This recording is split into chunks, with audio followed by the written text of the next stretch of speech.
কামড় দা খেয়ে বলো কেমন হয়েছে। আরে তুই কাজ করো, আগে খাও। না খাও খাও আগে খাও।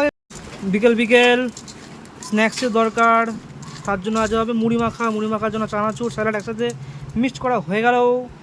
এবার হচ্ছে মুড়ির পোস্টমর্টম হবে। এই মুড়ির প্যাকেট কাটার জন্য এত বড় কাঁচির ইউজ করা হয়ে গেছে কাটা। এবারে মুড়ি চলে গেল চানাচুরের ভেতরে, একদম এর ওপর যাবে আচার। এই সেই বিখ্যাত লঙ্কার আচার। এই লঙ্কার আচার দিয়ে আজকে মুড়িটা মাখা হবে একদম কুচি করে, ভালো করে একদম আচারটা দিয়ে মাখিয়ে নেওয়া হবে, তারপরে তো জমবে মজা। বন্ধুরা মুড়ি মাখা কমপ্লিট।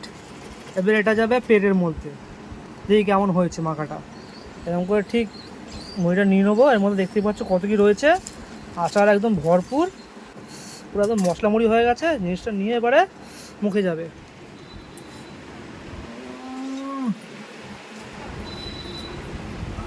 হাফ না না ডাল হবে, ক্যামেরা চালু, খাও দাও কেমন হয়েছে বলো খেয়ে।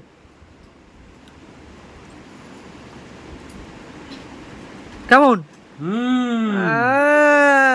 তাহলে চলে এসো, বসে পড়ো, সবাই মিলে খেতে বসে পড়ো।